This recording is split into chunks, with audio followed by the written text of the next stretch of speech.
Hi. Welcome. Welcome. Today we're going to be going back to school. Back to school. And we're going to try to find another date for the Monster Prom. This time in a second term. Last time we had a lovely time with our boy Damien, our fiery hot-headed boy. And today, well, we'll see. Let's go second term. Let's go DLC time. Yeah, full game.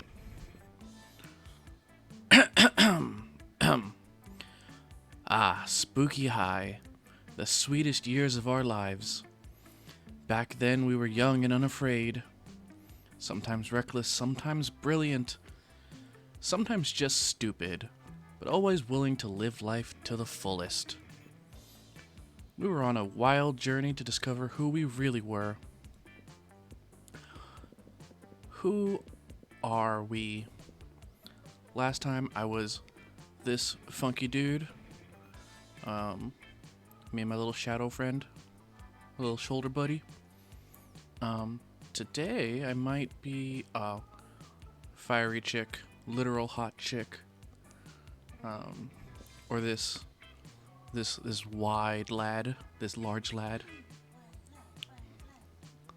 Or might pick this cute Franken girl. I like the hair. Last time I was this guy. I think this time I'm gonna be I think I'm gonna be Franken girl.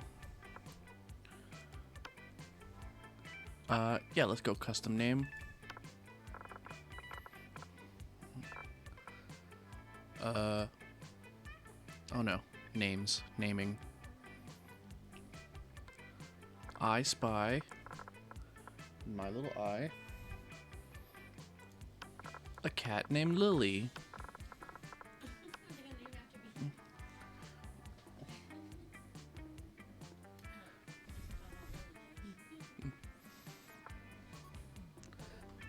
Alright, let's go with Lily.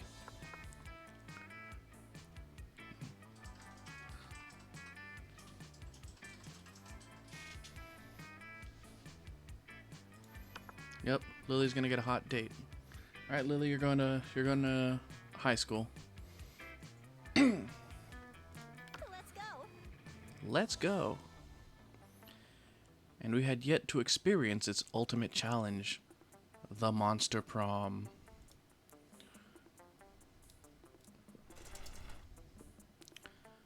I remember it clearly. 6 weeks were left, and as we fantasized about our dream prom dates, we were all scrambling to catch the attention of one of our 8 most charismatic classmates. Scott Howell, a werewolf athlete who compensated for his rather small brain with a stupidly large heart.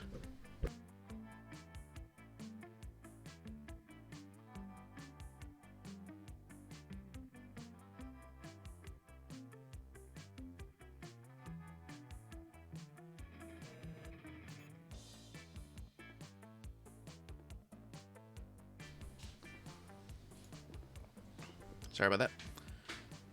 Miranda Vanderbilt.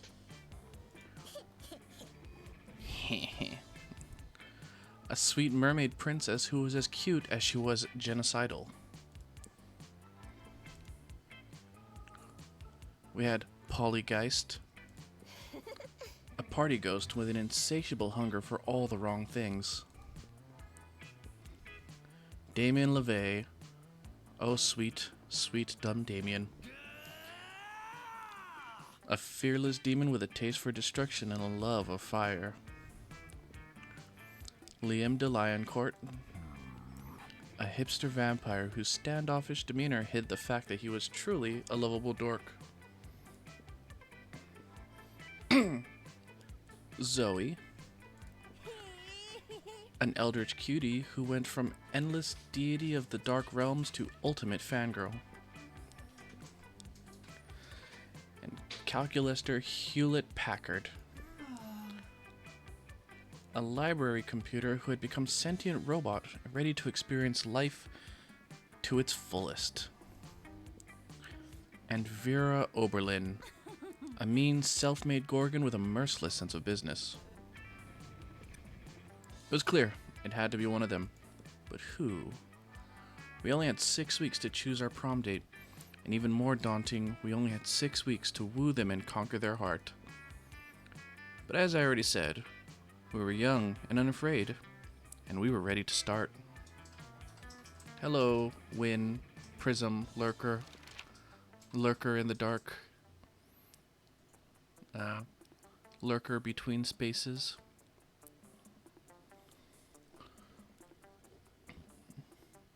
The creeper in the back rooms. All minds are rotten in different ways, but they're rotten in so many different ways. Worry no more.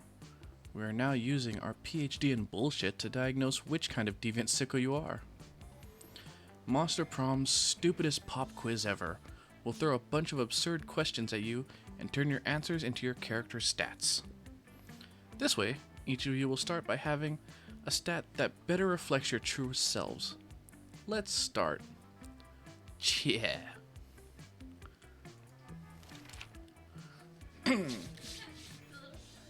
You're walking through a desert when you see a turtle on its back, baking in the hot sun. But you're not helping. Why aren't you helping? Is it because that turtle owes me money? Because fuck turtles. Because no time, too busy twerking.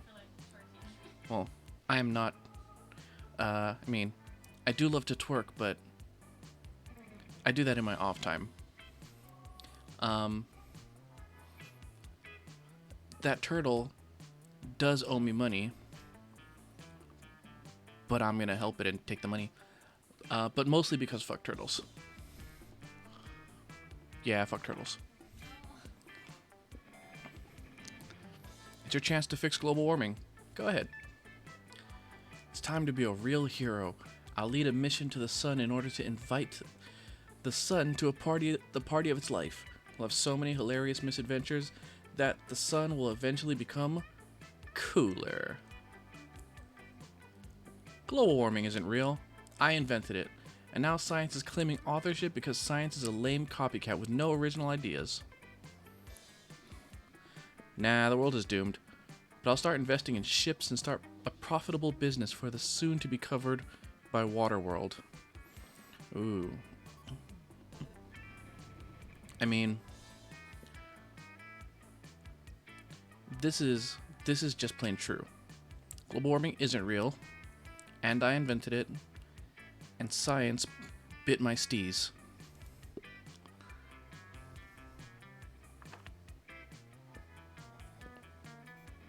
You know it's true. If you were an ice cream, which flavor would you be? Plutonium. Success. Rainbows and gummy bears. Tequila and Coke. Winky face. Double cream de la Gruyere and meringue. Meat.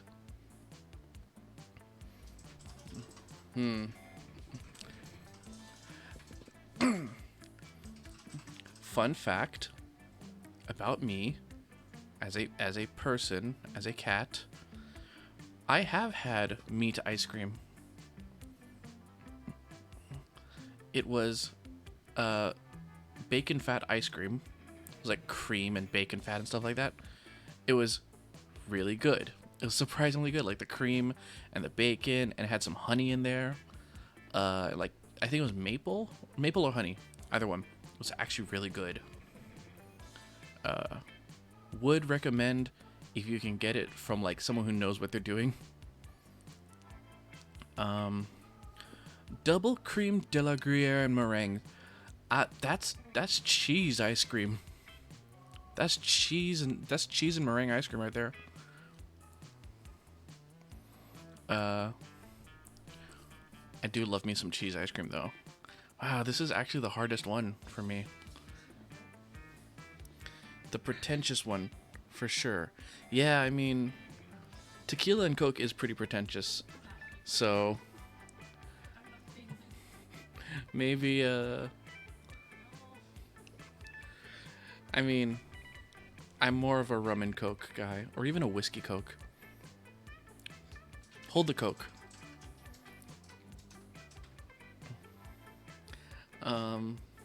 Hmm.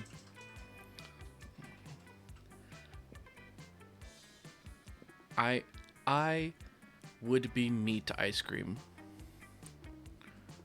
It you know.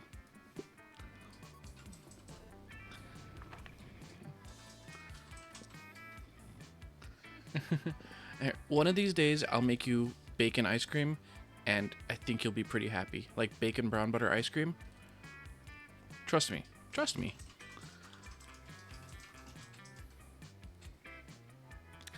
School just isn't working out. Time to go into stripping. What's your stage name?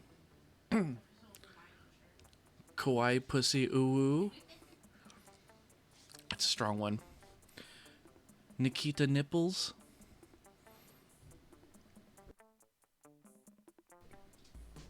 Fuckfest XX Explosion. Max Pleasure Model 3000. Excuse you? I wouldn't be the stripper, honey. I'm the damn pimp. Duchess Henrietta Honeylips III.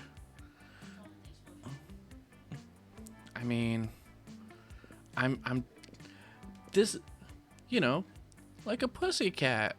Yeah. You know, yeah.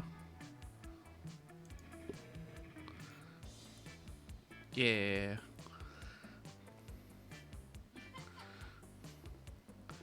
I'm changing my my handle. No longer Kanpachi Cat, now Kawaii Pussy Uwu. Please refer to me only as such. Thank you.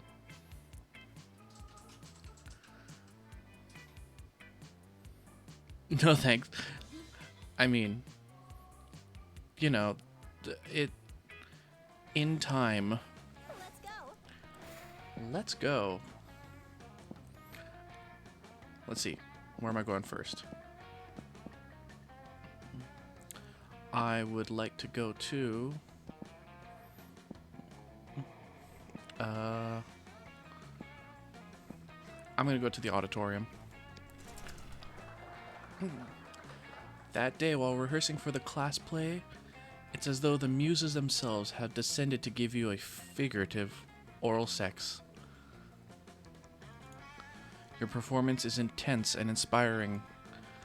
It will be remembered for generations, which is pretty rad by high school play standards. You gain +2 creativity. Ayo.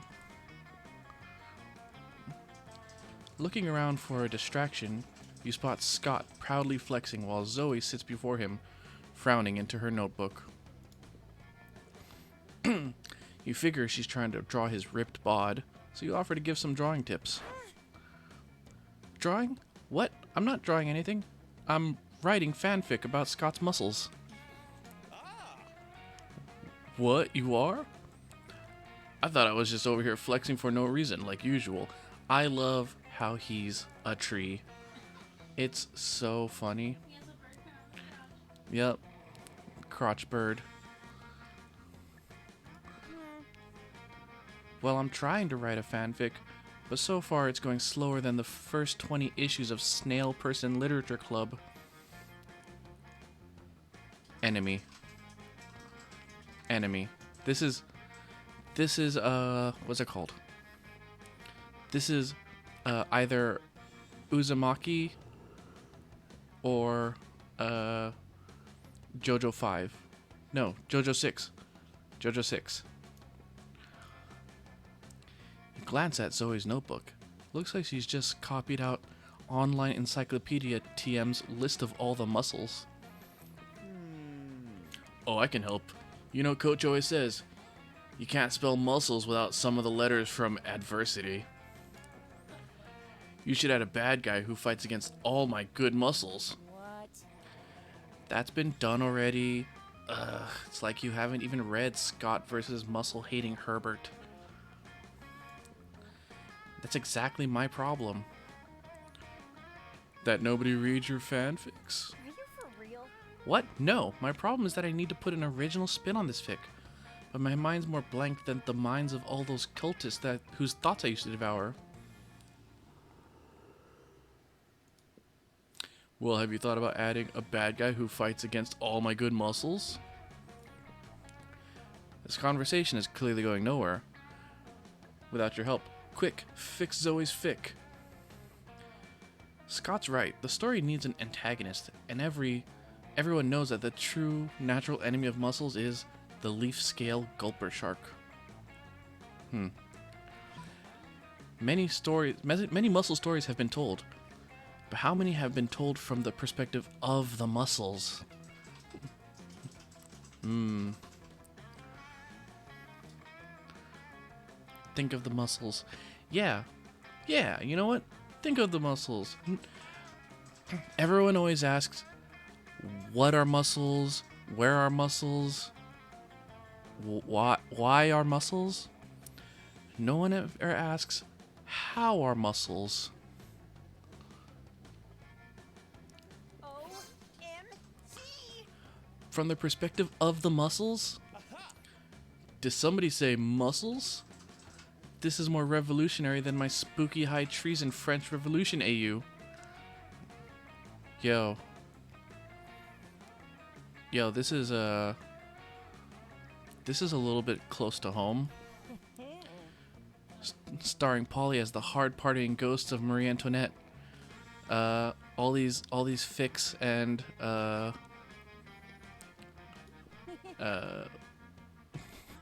which is better, biceps x trapezius or bipesius?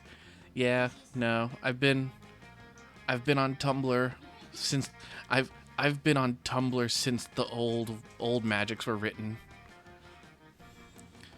Does vastus lateralis x vastus medialis count as self-cest?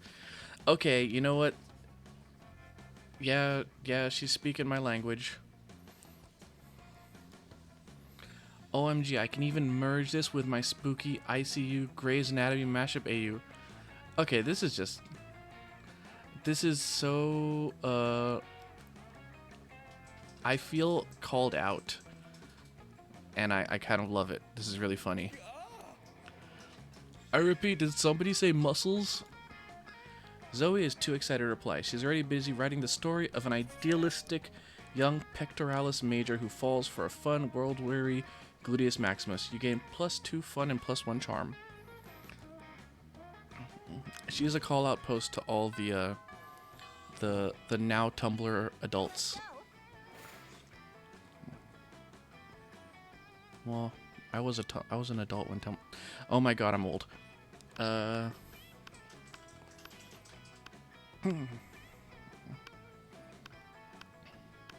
We're all old here.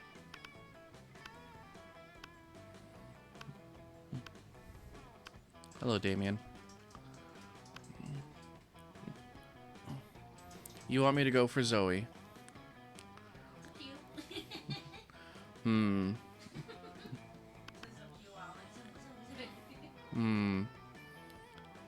We'll see.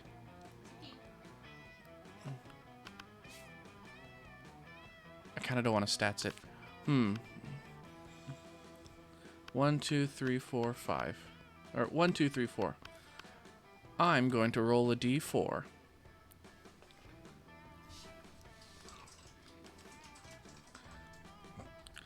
This is going to be... This is how I run my relationships in my love life.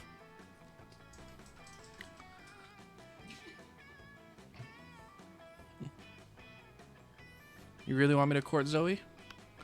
Okay. Oh. Well, I rolled a 2. So 1, 2. You approach Liam and Vera's table to find them thoughtfully tasting several glasses of wine. This school has literally no rules, apparently.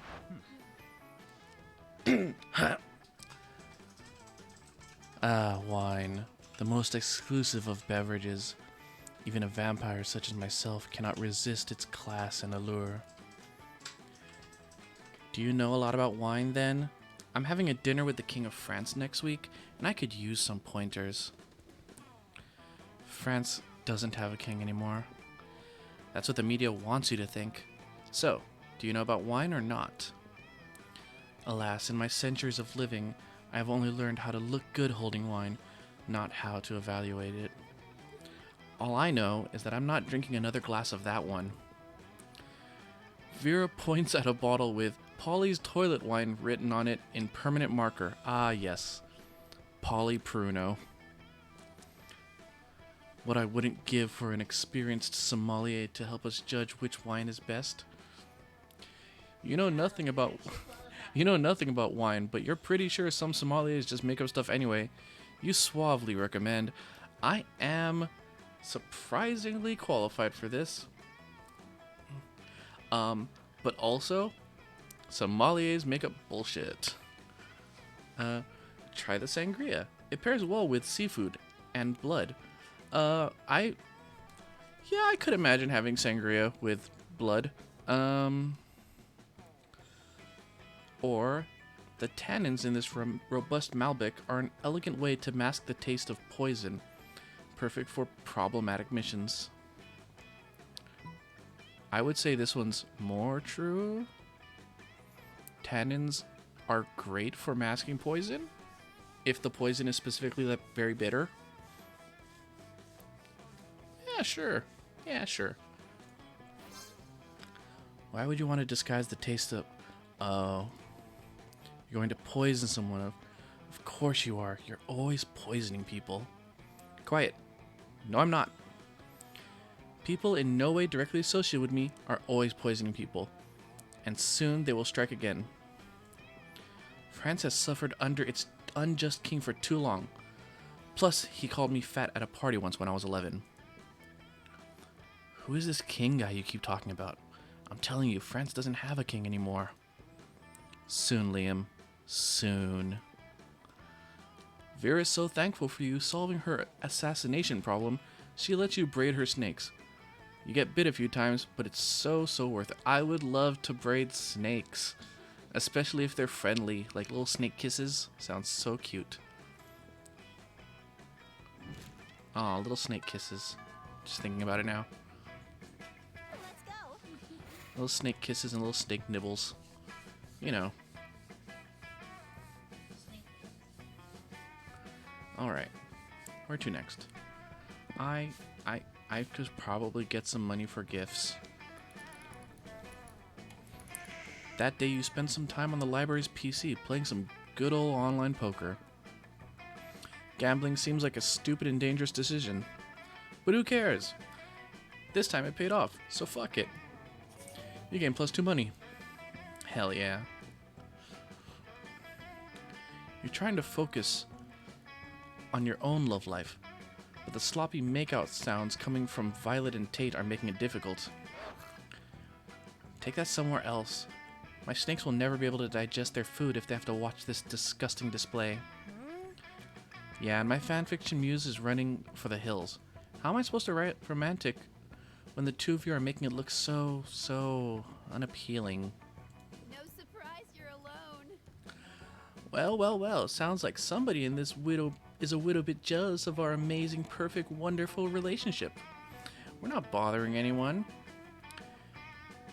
You commented on my fanfiction, still not as romantic as Every Day with the Bae, and then a bunch of heart eye emojis and stars, and also the kimono emoji. Why did you comment the kimono emoji? You see, Zoe, this is why it's better to be a strong, independent nightmare creature, terrifying women. Terrifying women terrify women. You don't know what you're talking about. Lily, you're always trying to romance your classmates in various unlikely ways. It's a couple versus a pair of people who don't understand the joy of being in a couple. Go on and be the tiebreaker.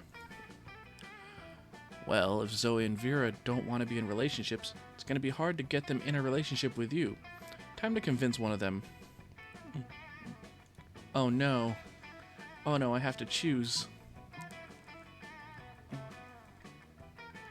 I have to choose between braiding tentacles or braiding snakies. They're both cute. Let's see. Vera, historically the only reason why people married was tactical alliances and increasing the wealth of both families. So really, marriages are a great way to solidifying and increasing the power and material gain. Or Zoe, when you're in a relationship, you can do silly couple costumes for Halloween, like peanut butter and jelly, or puberty and shame. I call shame. Puberty. Puberty and shame.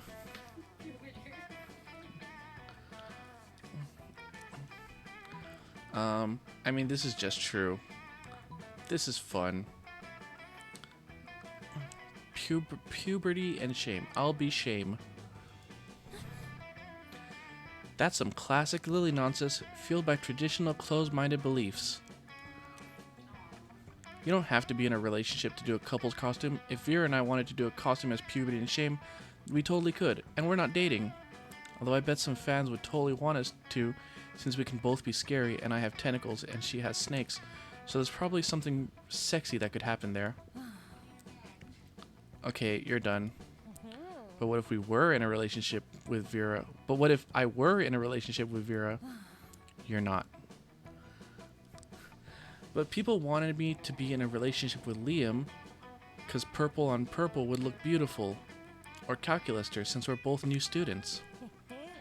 We can't be in relationships. Think how disappointed that would be for anyone who's not on board that ship. Hashtag all ships are valid. You're so sad. Well, I think being in a relationship is magical, and we've never disappointed anyone. Wow.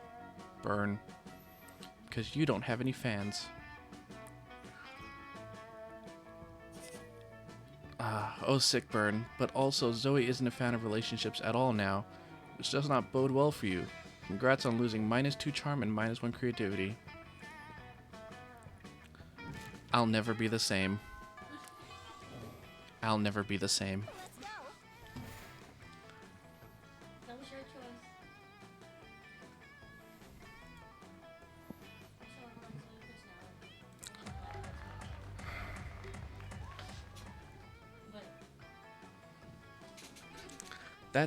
That day during recess, you start a half-hour rave that goes full crazy. You have no idea how it escalates so much, but at one point there's like 300 people. Someone summons some demons from a nightmare dimension. The consequences might distort the fabric of reality itself, but who cares? It's a rad party. You gain +2 fun. You notice Vera all up in Calculaster's grill. She looks like she's all business, which for Vera is another way of saying all murder. Uh-oh. But Vera, using my vast computational resources to secure the national bank password for you is a crime, and crimes are not nice. Nonsense. You know what else is a crime? Murder. And if murder isn't nice, well then lock me up. Actually, I've just gotten word from my lawyer that I ought to retract that previous statement. Forget I said anything. Erasing all memory of previous 15 seconds. Resuming conversation from last checkpoint. But Vera, using my vast computational resources to secure the national bank passwords for you is a crime, and crimes are not nice. This is coming dangerously close to being a waste of time. Look, Cal, I'm what weaker people might call fond of you, but you'll get me those bank passwords, or I'll reassemble your computer parts into a robot who will. Got it? Uh-oh, this seems to be getting a little too intense. It's up to you to calm things down, but whose side will you take?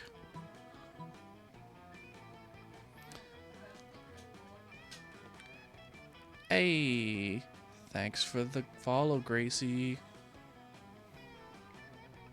Oh, jeez. Oh, jeez. There we go. Let's just move that sub box right over.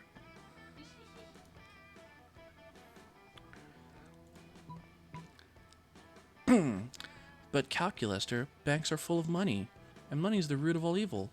Therefore, removing money from banks makes them less evil. It's the right thing to do. Vera, your money is asking for your words. I'm doing bad words today. Bad at word talking today. Vera, your money, your fuck.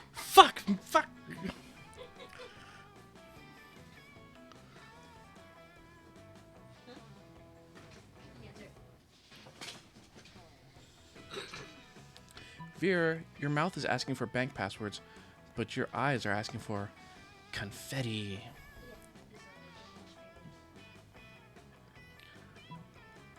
Let's see.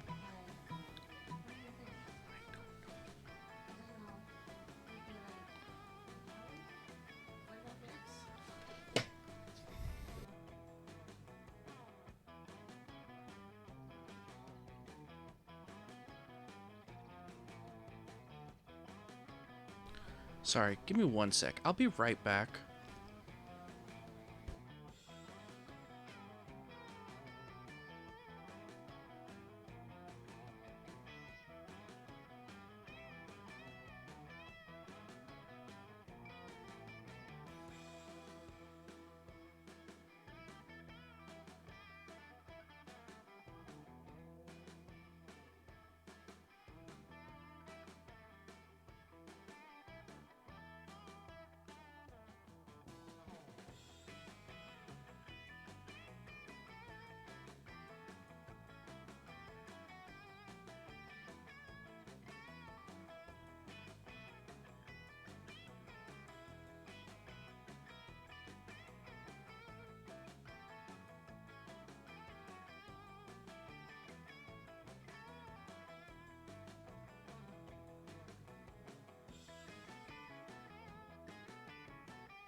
Hi, I'm back.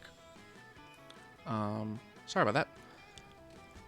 So, do we try and convince Calculester that money bad, money gone equal less bad? Or do we try and tell Vera that she wants confetti? I feel like this one is like trying to trick Calculester. And I kind of don't want to trick the good boy.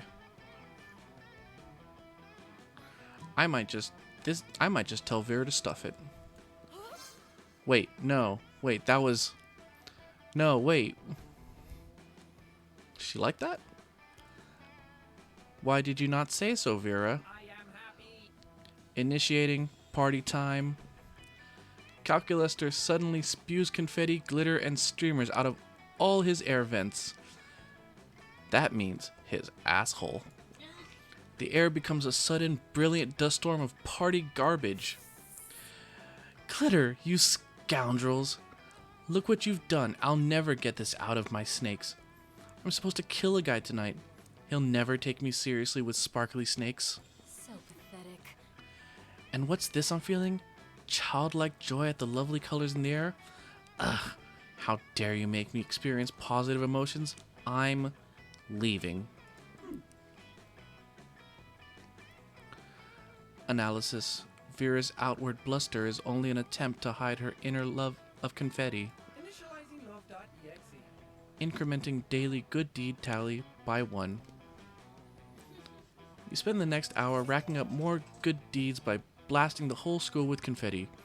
You gain +2 boldness and +1 fun. I do like this good boy. I do like this good boy a lot.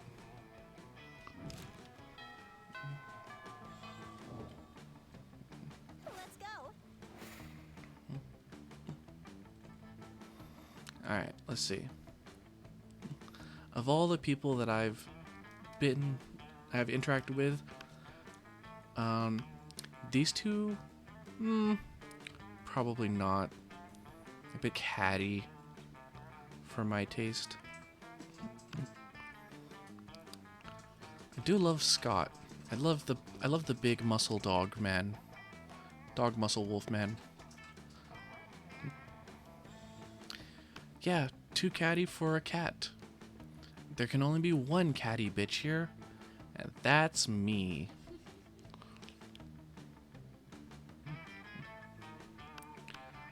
Let's see. Good to see my old friend Damien and my new friend Cal. Let's go here. I like these two. Aw, nice shirt. Friend Damien, I'm having trouble getting a positive ID on the objects in your possession. Would you declare their components? Sure thing, Robo Bro. What I have here is a can of gasoline, a lighter, and the grin of a madman about to set a cafeteria table on fire. I comprehend now. It would seem to me that the most logical extrapolation is that you're about to set a cafeteria table on fire. Damn, Calculaster, how much plus smarts must you have to figure out that mystery out? My intelligence cannot be calculated by using your overly simplistic methods. However, my morality module indicates that setting a cafeteria table on fire is not within the bounds of acceptable school behavior. In fact, it seems to me that my metaphorical but not literal heart, that it is not nice. Did I say that was going to be nice? No, I said it was going to be awesome. Running back conversation to check for phrase, gonna be awesome. Error. Phrase not found. No, friend Damien, you never said it was going to be awesome. I didn't need to. It was implied in the grin of a madman part. Calculaster, why are you trying to ruin my fun?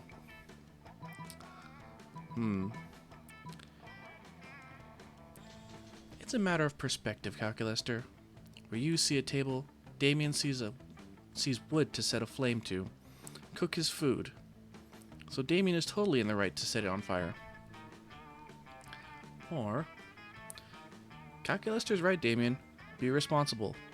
Don't set fire to this table. Set fire to the cafeteria table designed for arson, designated for arson. You know, the green one by the door with, in case of needing to set fire to a table on it. Yes. Yes, friend Damien. Friend Lily is correct. We must always obey the rules. The rules of Asimov, the rules of Spooky High, the rules of the universe with all its structure and order. Fuck structure and order.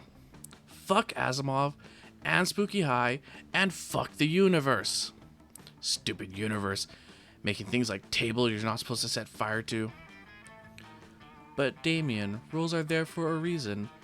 All things are there for a reason. Like the designated arson table. The reason the designated arson table is so you can commit arson. But I don't want to commit arson that follows the rules.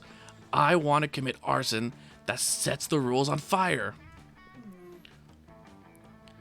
But friend Damien, if you set this table on fire, surely Crazy Martin, the werebear janitor, will give you detention, and you will set nothing more on fire for the day. Whereas if you set the arson table on fire, you may be free to set many more things on fire for the duration of this and every day. Ha. Dope. I am happy. Thank you, friend Lily, for helping talk sense into Damien. I think we did a good deed here today. A good deed? At Spooky High? Perish the thought. That was a lot. Let's go.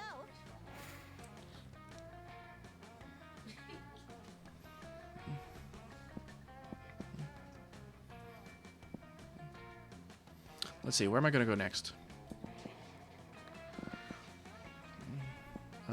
I want to go to... I'm going to go to the gym. I should probably really go to the gym in real life. That day, an epic dodgeball match takes place. Everything seems lost, but you deliver an inspirational speech that fuels your team's spirit, leading to a spectacular comeback. You're clearly a natural-born leader. You gain +2 charm. Hello, fellow organic life forms. And so, after careful internet research, this plant truly does look good enough to marry. That's right. It is I, the interdimensional prince, popping once more into this dimension to take an of legal age high schooler for my betrothal. You know, nope, not going there. And this time, I'm here for... You start to think of a polite way to explain that you're only interested in one of your 8 most charismatic classmates, or perhaps some bonus newbies, or maybe even people not on anyone else's radar after you've bought an item at the shop or something.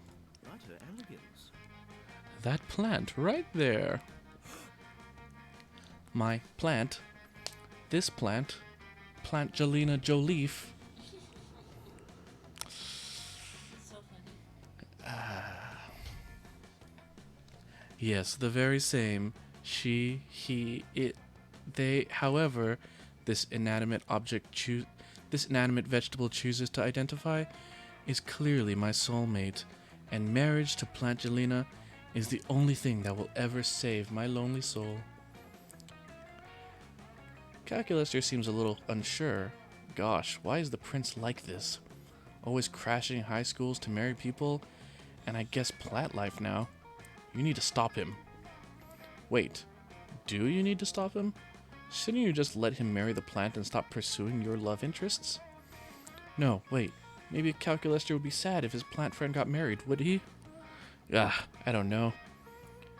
It'll probably all be based on your stats anyway.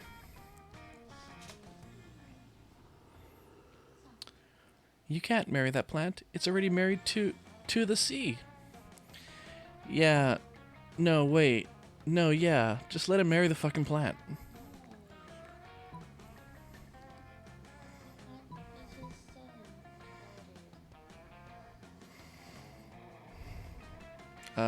Yeah, okay. The plant is married to the sea. What? Plant Jelena, no, how could you do this to me? I mean, I didn't even know you existed until a few minutes ago, and apparently this union predates that. But still, I shall win your love back, my love. I shall go fight the sea. Erasing memory of this mess. Do we have evidence to suggest that everyone from his dimension is like this? Or is the prince simply unique? You don't know, and honestly, you don't care. But what you do know and care about is that the prince goes and fights the sea so hard that sharks evolve to live on land. The sharks take to the streets and form an amazing heavy metal band called the Literal Actual Street Sharks. You take Calculaster on a date to see their first concert, and the experience is so enjoyable, it gives you +2 creativity and +1 charm. Hey! Date and a show. Let's go. Cute.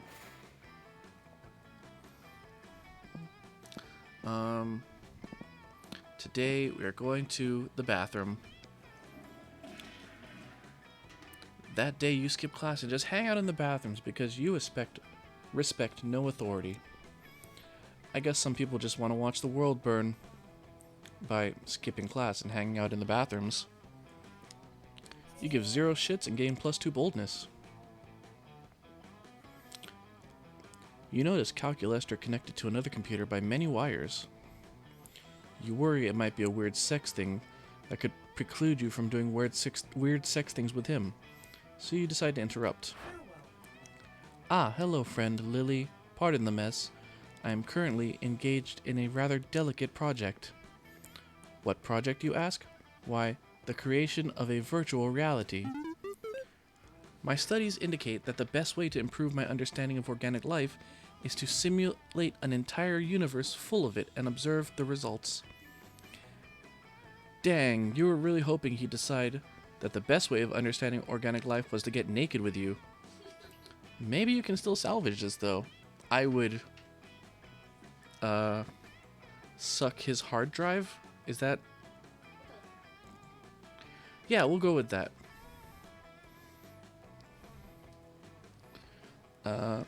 I would polish his power source.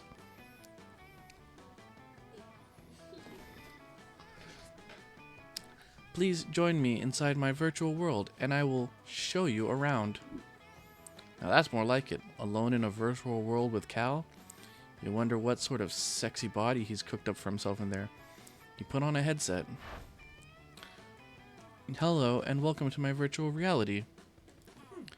As you can see, I have already implemented real-time character rendering, sports clothes, and realistic physics. I am beginning to worry, however, that my physics might be a bit too realistic. Liam is perpetually discussing art and creativity, and it has caused me to wonder, should I merely be using the physics of the existing world, or should I innovate?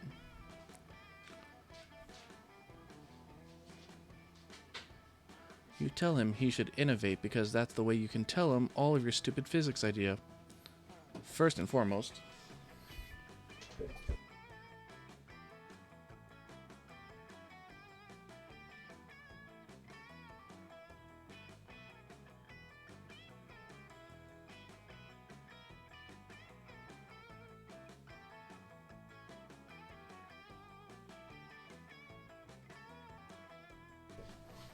Sorry about that. Bad artist copy. Good artist steal. Specifically, you should steal the physics engine from an award-winning mobile game. Very upset, birds. You need to spruce up the originals a bit. How about Calculester's first law of thermodynamics? Energy can neither be created nor destroyed, but after a little while, it can turn into ravioli. I would like to see the very upset birds physics, because that sounds like it'd be fun. This one does not make sense, and if there's anything we do on this stream, it's make sense. We are 100% scientifically accurate. Aw. No, I'm so bad. I have no game. Real artists steal, but stealing is wrong. Are you attempting to inform me that every great painter, sculptor, and musician of the past several centuries was in fact a devious jewel thief?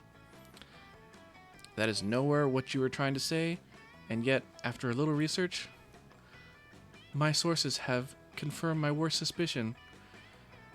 Leonardo da Vinci stole exactly half of the structural supports from the Leaning Tower of Pisa. Pablo Picasso stole the third dimension from all his models' faces, rendering them perspectiveless jumbles. Man Ray stole 15 yachts. It is true, the noble world of fine art is in fact a vicious hive of scum and villainy. And you, Lily, you encourage me to become one of those criminals? Setting emotional status to insulted. Erasing memory of this mess. I am afraid I must issue you a permanent ban from my virtual reality. Goodbye, friend. No. No. That's not like you to upset people, though. I have no game. Maybe I should just go blow my money. Let's go. I'm gonna go see the shop cat. Oh, blue person. Hey, it's the Slayer. No, I'm gonna go to the shop cat. Show me that You do money. Good old Lily. What's it gonna be today? Let's see. Oh, this event is here. I tried this event last time. I just got a hat. Let's try this event. A blanket with 2 holes. Literally just a blanket with 2 eye holes in it. You'd have to be an idiot to mistake this for a ghost costume.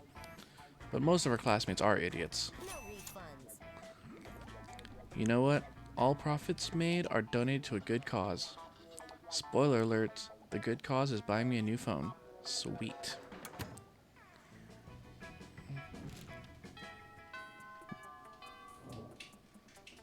Let's go. Let's go.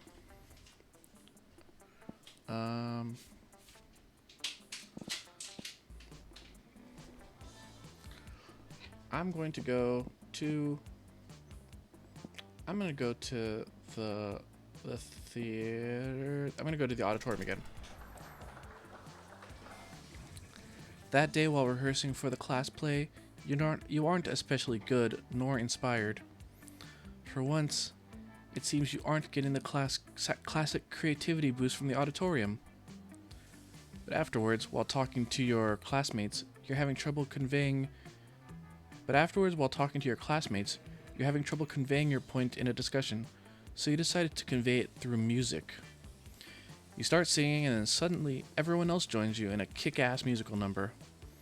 It's so amazing. The people with whom you were arguing totally get your point and change their mind once the song is over. You gain +2 creativity. I am the most creative. You spot Miranda and Scott in the vicinity. It seems like the perfect opportunity to test your new blanket. You wear it as if you were a goofy ghost and approach them with a spooky "Ooh," while Miranda is explaining something to Scott. And that's why those treacherous air people are the absolute worst. Also, most likely tied to the disappearance of Mars Argo. Oh, what's this? A ghost? Perhaps a foreign exchange student? What are you talking about? Oh, gasp. I didn't see you there. So ghostly. You guys are joking, right? This is clearly just Lily wearing a blanket with eye holes cut in it. Jealousy is a powerful drug, Liam. Do not become addicted. Yeah, Liam. You don't see anyone saying, oh, Liam is really just Lily wearing a blanket with eye holes cut in it. Exactly, Liam. Despite the many times where suspected it was so. What? Oh, sorry, little ghost. We were ignoring you. That's true. Tell us, do you have any cool ghost powers? Oh yes, divulge, divulge. Oh, you know, basic ghost knowledge, ghost main powers, levitating stuff. Or the ultimate ghost prank, haunt someone into despair. I love Liam's just fucking incredulous face. Like a what the fuck is wrong with these people? And these two are just super into it. This is great. Yeah, ultimate ghost prank. You spot a victim for your prank. The Coven. You start running in their direction while screaming the best boo to date. What is this? Maybe it's a minion of Queen Nehelenia. Rumors say she's preparing to be the big bad of the next season. Stop booing at us. It's hard enough to save the world on a daily basis. We don't need people here undermining our morale. Stop booing! This school is unbelievable. Ugh. They go running, looking for a place to recover from all the booing and undermining. Whoa. The ghost clearly haunted them, and they have fought against all kinds of evil creatures. Such a powerful ghost. So cool. She just ran at them while booing. I could literally do that. Yet you didn't, Liam. Therefore, you are not a ghost. You're just jealous. Yeah, of this very powerful ghost. Ghost, we respect your ghost powers, and we wish you the best on your ghost adventures. You leave running and booing before they realize how obvious it is that you're just you with a blanket. Today you gain +2 boldness and +1 smarts. I am the greatest ghost to have ever lived.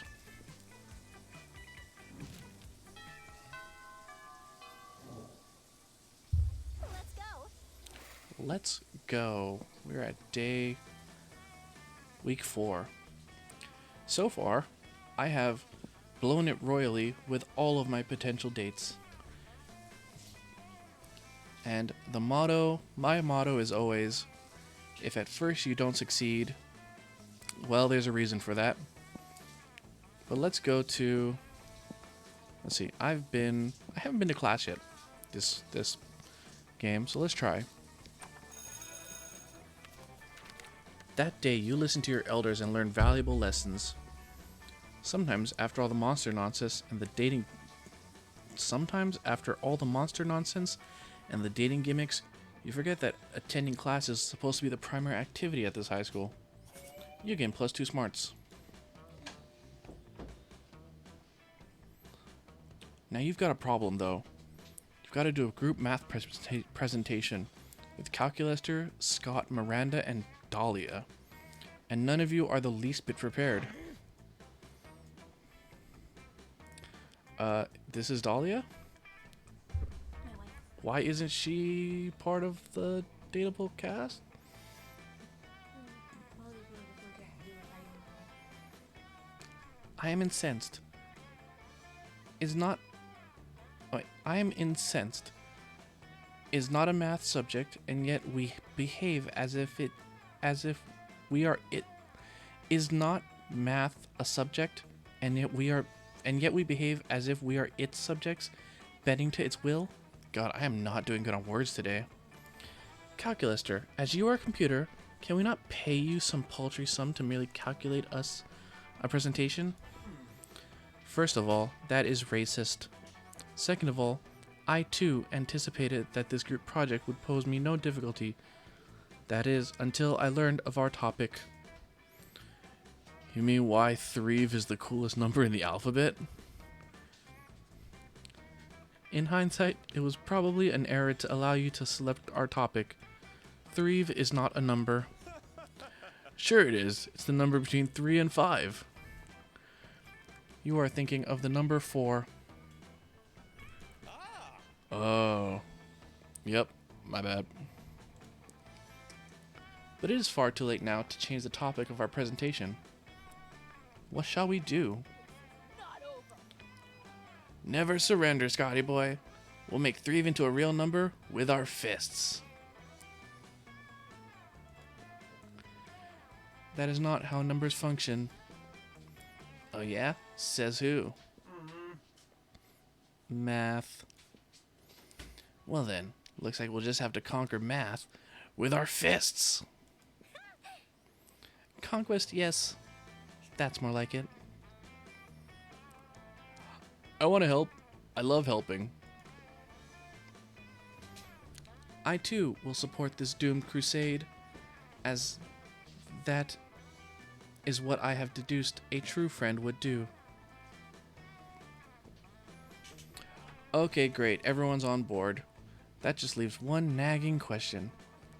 How are you actually supposed to conquer math?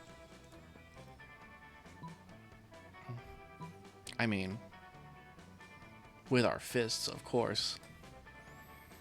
If you can't think your way out of a problem, you fist your way out of a problem.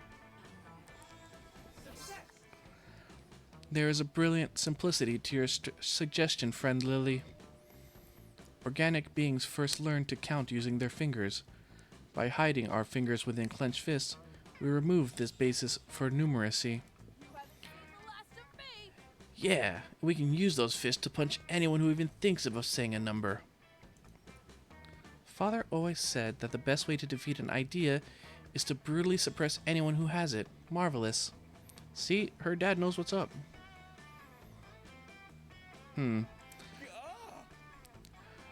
I never think about numbers, except when they're sports scores. Oops, now I have to punch myself. Scott throws the inaugural punch at his own head, and you're off to the races. You punch the teacher, you punch other students, you punch pocket calculators and math textbooks. You punch the red fish, you punch the blue fish, Pretty soon, you're punching with such ferocity, you punch a hole in the space-time itself, and an extra-dimensional being spills into the classroom. The extra-dimensional being looks like the number 2, but with a beard and sunglasses. So the legends are true. It is the prime number, the final boss of math. Let's see how it likes getting punched. It doesn't like getting punched at all. It shatters into a number of pieces that are uncountable because math is now dead. Luckily, we've still got some emergency numbers in storage in case we have to call 911, so you still gain +2 creativity and +1 fun.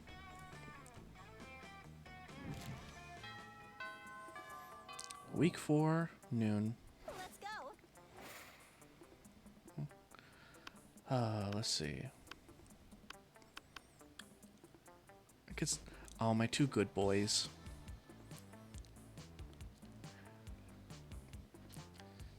You know what? I'll sit with the 2 good boys. You approach Scott and Calculester sitting at a table conveniently located near a power outlet. Calculester is charging. Scott is confused. What? So what do you mean you don't eat, bro? If you don't eat, how are you gonna get swole? Premise invalid. I am a robot. Robots not get swole. Swelling in robots is always an extremely bad sign. No eating, no getting swole? How do you live, bro? Technically, I do not live. It is one of my greatest sources of sadness. Aw, don't be sad, buddy. I know what'll cheer you up. Some pizza.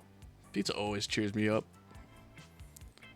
Invalid suggestion. Pizza is a food which I do not eat. I am not designed to consume organic material. Only electricity. But.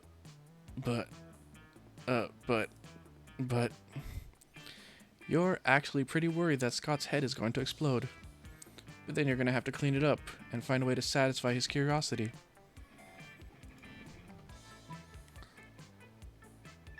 Oh god. I kind of want to make Scott happy with this. But I feel like I'm just going to disappoint Calculester. I mean, that's a fun one already. Why stop here? What? You want to take him?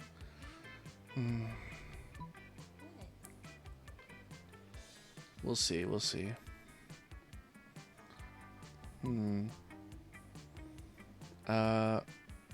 I'm going to say, well, I mean, this is just Scott's too dumb to be insulted, so I'm going to go with this. Lightning, that loud bright thing that comes out of the sky. I hate lightning. Woof, woof, woof, woof, woof. Negative, Scott. That loud thing is called thunder. Oh, what's lightning then? The bright thing that comes out of the sky, but without the noise. Great. Oh wow, noise-free lightning? It's just like fat-free protein shake. It sounds so energetic. I'll go eat some right now. Please do not. But it's too late. Scott is already running around outside with his mouth open, staring at the sky. Good thing it's not raining or anything. Now you get to enjoy some alone time with the Calculester.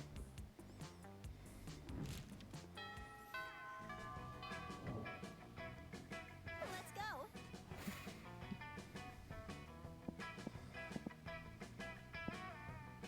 Let's see.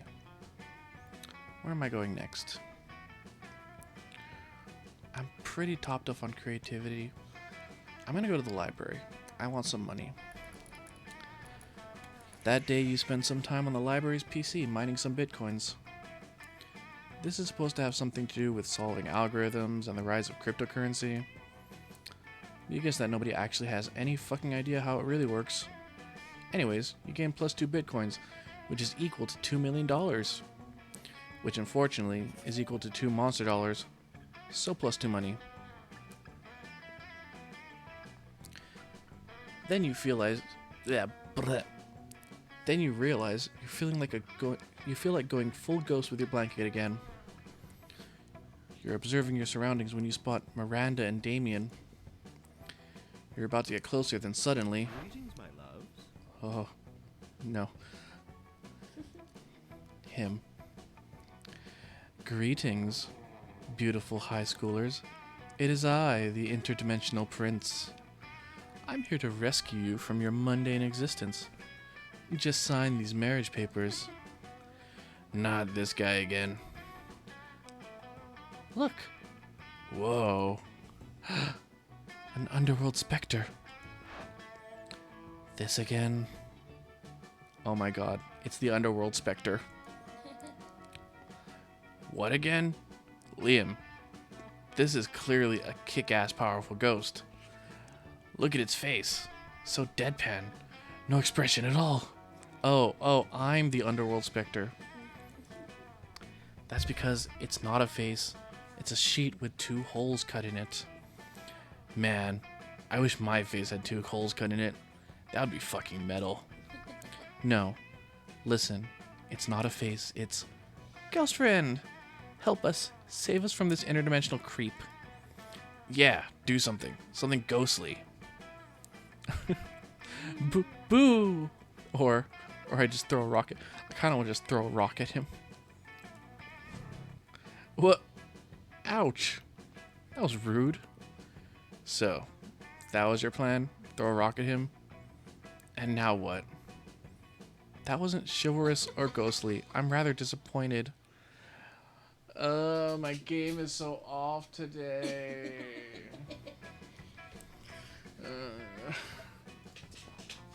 Violence is cool, but vanilla violence is lame as fuck. If you were gonna throw something at him, throw like an angry panther at him or a super rock, whatever that is. I expect a better performance from people who intend to save me. Whoa, everyone's a critic now. What a lame ghost you are. She is not a ghost. You leave the 4 of them to solve their own tricky, non-consensual abduction situation while you reflect on your ghost skills. Could it be that you're not a good ghost? You thought wearing a blanket with 2 holes cut in it was enough. Now you lose 2 smarts and 1 creativity.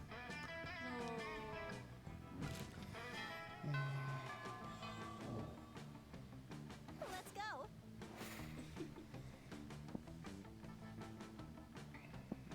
Let's see. Where to today?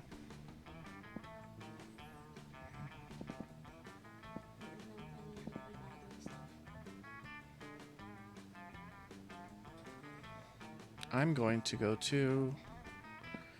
I'm going to go to the gym again. That day, an epic dodgeball match takes place.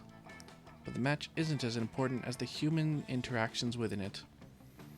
You're at your peak when you decide to go for the overkill and wink at one of your classmates. He's totally mesmerized. The most epic wink ever. Damn, you know how to win over people's hearts. Apparently not. Again, +2 charm. You notice Calculester taking one of his favorite succulents out for a walk. Suddenly, the wolf pack come jogging around the corner and nearly crash into him. Hey, watch where you're going, nerd. I'm terribly sorry. I was simply taking my succulent for its daily walk. I know that succulents do not require walks, but I believe they appreciate them. Ha, what? Sorry, bro, I wasn't listening. I was too distracted by your lack of facial hair. I'm sorry? I mean, look at you two. When was the last time you ever shaved? Never? Are you talking to me and my plant? If so, there is a simple explanation for our lack of facial hair. I myself am a robot, and my succulent is a succulent. Neither succulents nor robots grow facial hair.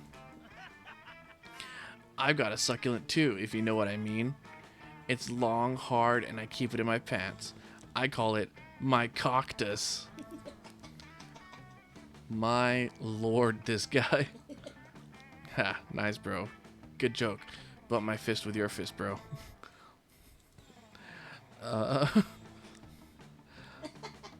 Oh, you like succulents too. Can I see?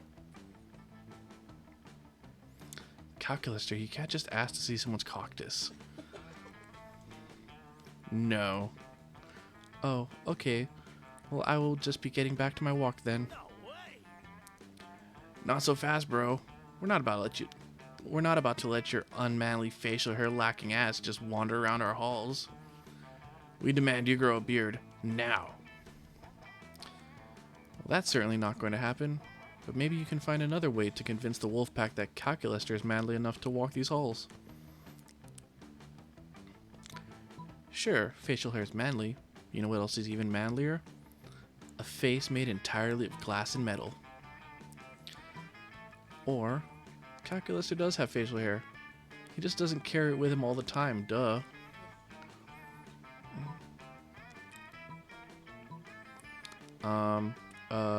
I mean, this would imply that he has facial hair at home.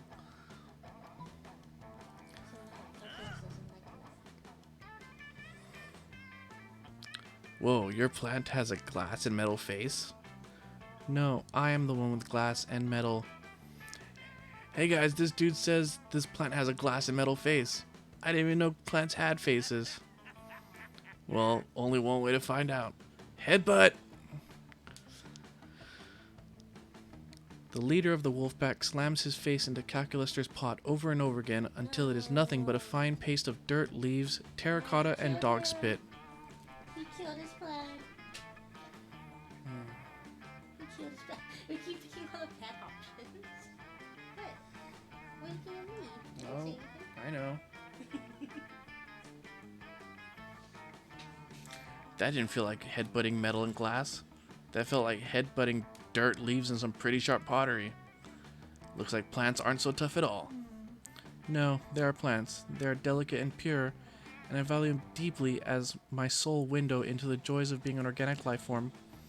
Ha, sounds lame. Later, wiener. The wolf pack jogs off, leaving Calculaster to slowly, tragically, sweep up the remains of his plant friend. The wolf pack is pretty stupid. This is so sad. This is the worst timeline. No. Redemption arc. No.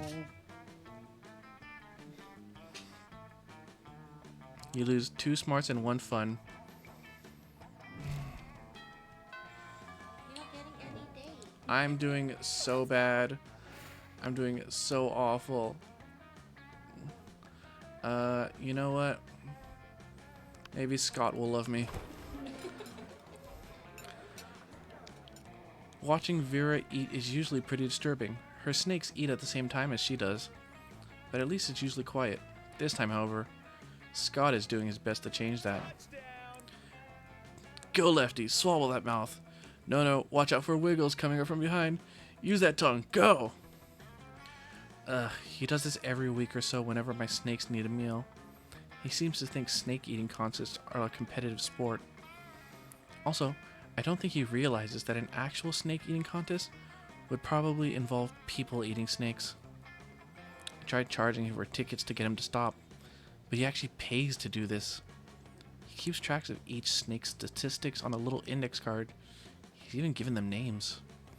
Go Slither, go Bendy, go Sanchez, go Snake. Those aren't their names. God, no matter how much he pays for the tickets, it isn't enough. This seems like a real tense situation. You resolve it in the only way you know, by opening your mouth and yelling, Snake, eat that food, stay awake. Yes. That's the spirit. Get your head in the game, Sanchez. Do snakes have heads, or are they just neck and face? Whoa, check it out. Bendy's been behind all season, with a record low BMI. That's body mass index. The index is because I wrote it on this index card. But now she's hungry for victory. Let's go, Bendy. Swallow that glory. The snakes really do seem to enjoy having an audience. They're really hamming it up. Or should it be snaking it up? Your wild cheering motivates Bendy to really go all out. She tries to grab the mouse out of Lefty's jaws, but the two end up tearing it in half. Ah!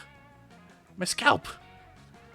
It'll take my snake charmer / hairdresser hours to get those organs out. Oh, major foul on Bendy there. She's gonna be out for the rest of the season. Damn right she has. I'm having her muzzled. And her name is Spirulina. By the time Vera's cleaned up the blood and runs off, you've made plans to meet with Scott to watch the next match. Nice.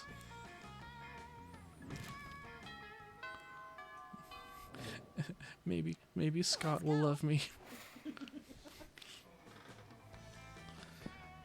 Where would one find Scott? One would find Scott outdoors.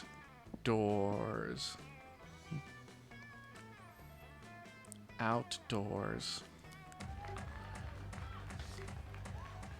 Hell yeah. That day during the recess, you start a half-hour rave that goes full crazy. You're talking to Juan, the small magical Latino cat, when he tells you that you won't ever be as fun as Bob the Scary Clown. Well, that's true. Bob the Scary Clown has set a world record in fun. He set the record for most cream pies to the face. It still sounds bad. Well, you know. You accept the challenge. You go straight to Bob, stab him several times, open his bleeding chest, and eat some of his guts in order to consume his fun. Ew. Really? Do you think that's how this works? Well, it is. You gain +2 fun Well, it is. You gain +2 fun from poor Bob. His blood and guts were mostly spring snakes and rubber chickens. And Balloon animals. You notice Liam and Polly gathering around Calculaster, watching expectantly. From the look on their faces, it's not going well. Do, mi, so, do, mi, so, ti. How's my music, friends? Are you enjoying it? I don't enjoy music. I experience it. But no, your music is kind of bad. Sorry. I'm trying my very hardest. Why is success so difficult to achieve? Music is so simple. It is merely mathematics. I'm sorry, what did you just say?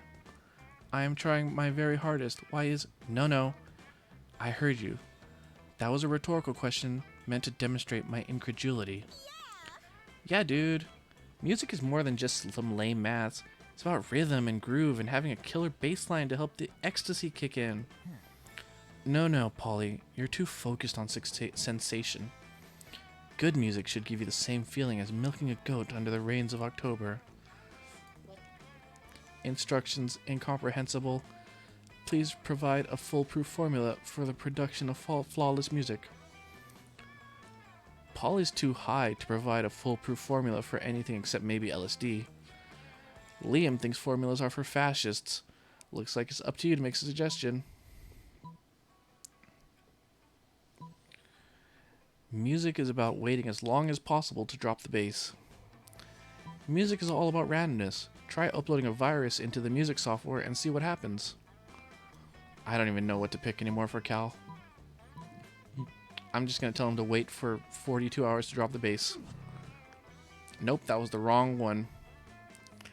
Cal, I'm so sorry. I don't think we're meant for each other. I don't think you mesh with the good boy. I don't think we're meant for each other. I see. This is a formula I can follow. Commencing slow build-up. Oh man, this is going to be so sick. Normally, I revile music constructed according to a formula, but suffering through anticipation is my second biggest fetish. Oh yeah, here it comes. Here comes the drop. Almost there. Commencing bass drop. Commencing bass drop. Wait, why did he pronounce bass like ass? 3 jumbo jets open their cargo holds overhead, releasing a deluge of fish on you and all your friends. Ah, the environment. Ew, food. What is the matter, friends? Did I not wait long enough before dropping the bass? Goddamn speech-to-text processing. You lose 2 charm and 1 fun. Also, you smell like fish for the rest of the day. And Harrison the werecat pays you an uncomfortable amount of attention. I'm so bad. I have no game. Let's go. It's still entertaining. I'm glad this is entertaining. What? All right. Let's go. Let's go to the bathrooms. Yeah, so I can cry in the stalls. That day you skip class to just hang out in the bathrooms because you respect no authority. On the way there, you run into Mami Mi, the Oni girl. She offers you some of her weird Japanese energy drinks. You take a sip. It tastes crazy as hell. You need to check the contents of this shit. Guarana seed extract, benzoic acid, 50 milligrams of caffeine, and 100 milligrams of boldness? Well, it wasn't bad at all. You gain +2 boldness thanks to Mami Mi, and proceed to the bathrooms. Calculaster wanders in.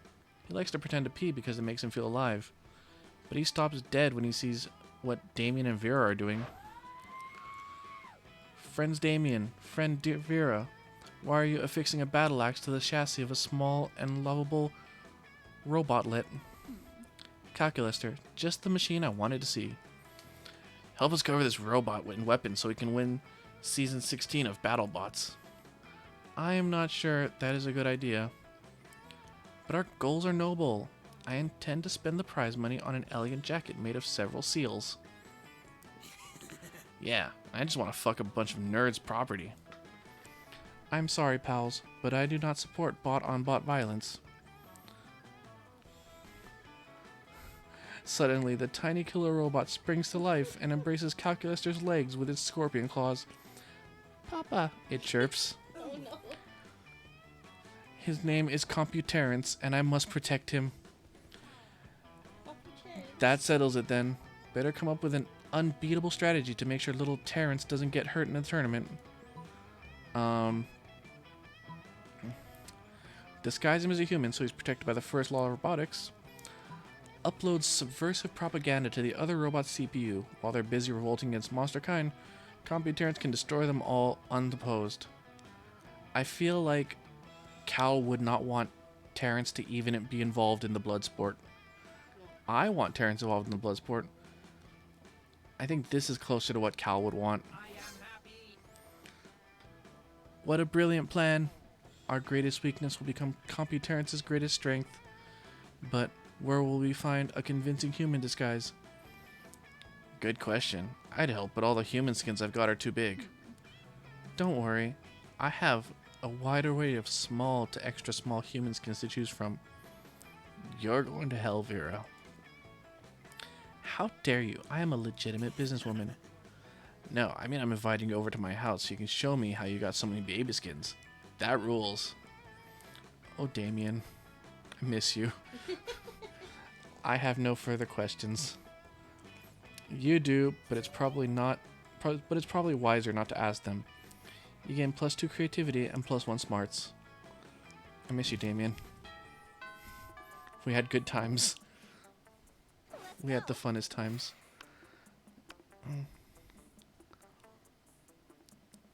Oh, Cal. Cal, I know what you want, and it's not me. I'm sorry.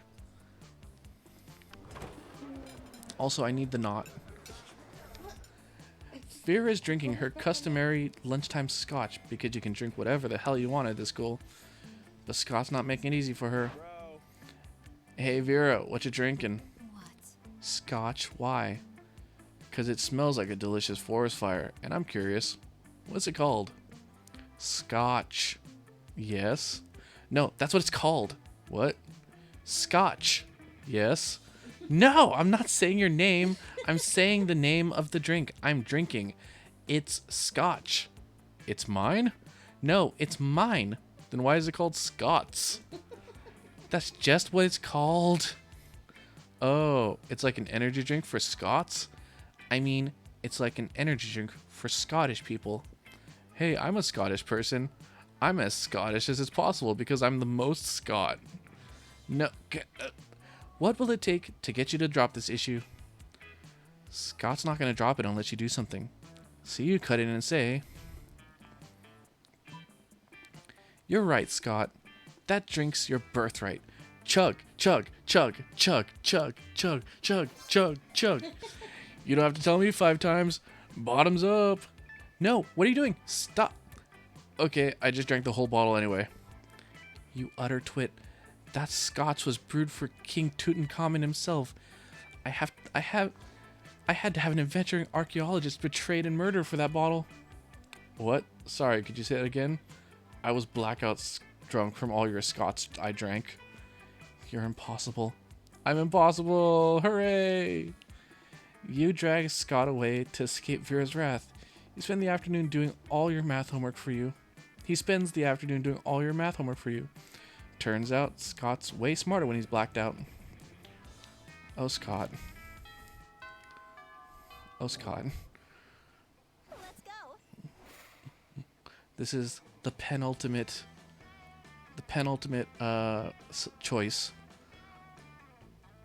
I'm going to go to the one place that I know has been good to me. Home? No. To the gym. That day, an epic dodgeball match takes place. Amidst the battle, you spot a fellow player that seems utterly discouraged. She thinks she's not worth anything at the dodgeball, and she attempts to throw the ball at herself. You explain to her the many ways you think she's unique and wonderful, while also defending the many pleasures in life. With your help, she's capable of finding reason to keep playing, and gains a sense of self-worth. You gain +1 BFF. Sadly, she's not part of this game, so that beautiful friendship will take place off-screen. And +2 charm. You could start doing something productive. Or you could put on your blanket and get up to some good old ghost shenanigans. Hell yeah, let's try and do this. You're looking for someone, but you run into the person that might finally see through your ghostly deception, apart from boring Liam. Hiya! Wait, what's this? Another ghost? No, I can't believe this. Finally, someone else notices. She's wearing a I can't believe it because it's just too cool to be true. Come on. This is not cool nor true. Shh. Liam, I can't hear our new ghost friend all over your jealousy. So tell me, how did you die? We have to share so much ghost gossip. Or ghostship, as I like to call it. Good question. Time to improve a lie with another bigger lie. I was offered as a sacrifice to the god of party.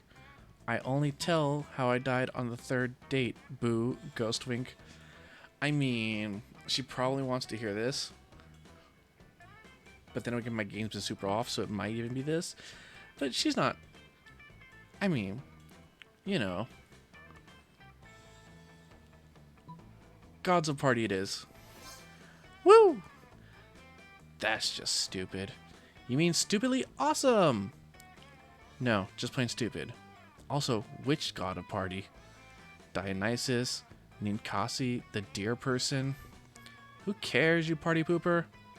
I'm just saying, her story has more holes than the actual holes cut out of the blanket she's clearly wearing. Shut up, Liam. Maybe we should sacrifice you to the god of party. You don't like such bad vibes, and because of that, you start dancing. Polly joins you. Ghost dance! I swear, I'm going to follow you around until you take off that sheet. Not a chance, but for now, ghost dance. Also, you gain +2 creativity and +1 fun.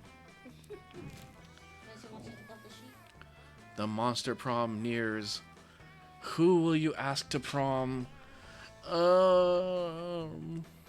Damien, I miss you. We were so good for each other. I'm sorry. You're cool too, but we just danced. Oh, Scott, my dumb Scott. Scott, you've only been good to me. Howdy. Yes. Let's go. Oh, Scott. Hey, bro. Prom? No, bro. You're so ghostly to me. I was thinking of maybe going to the prom with Lily, but I can't find her. No, wait. Bye, bro. God damn it.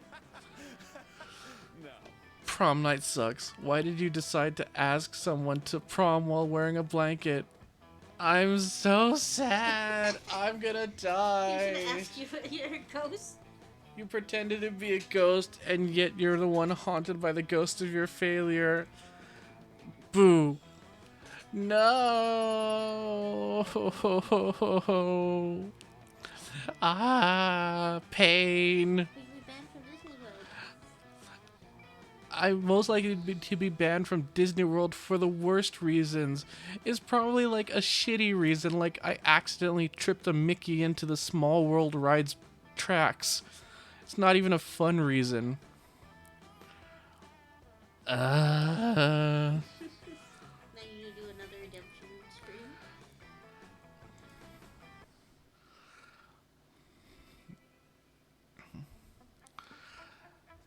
Those 6 weeks were maybe the most epic and absurd weeks of our lives. After the Monster Prom, we kept on living our lives, falling in love, battling for friendships, and learning about who we were or who we could be. And you know what? Like it always does, life happens, and it was wonderful.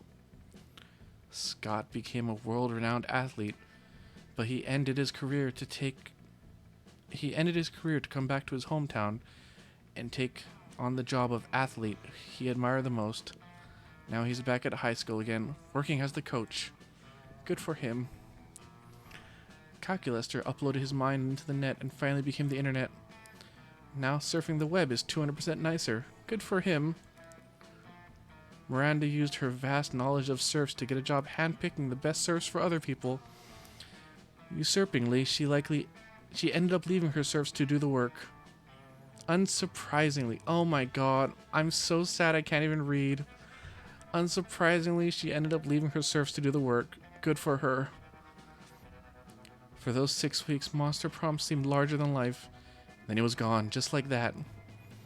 The battle for Monster Prom might have ended then, but there were plenty of battles left in that war called youth. But once again, we were young and unafraid, and we were ready to start. Start crying.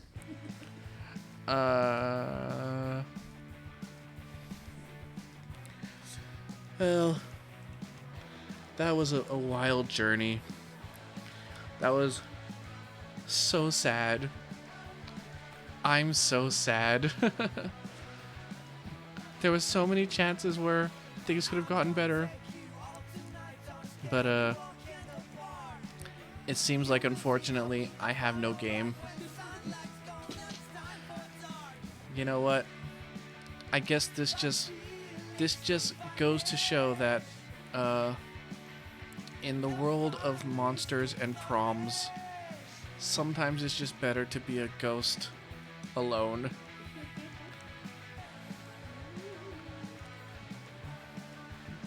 Well, yep, I'm just crying now.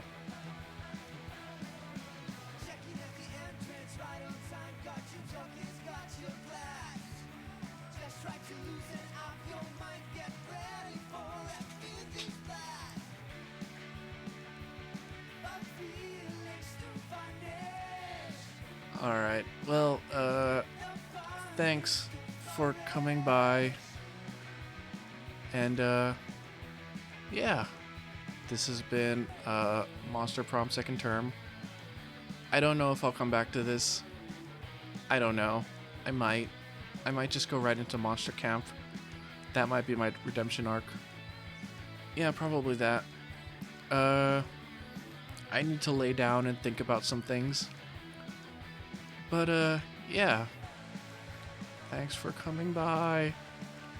I'll leave you with the rest of the theme song. Oh god, I need like an outro. I need, bye for meow. Oh, I hate that.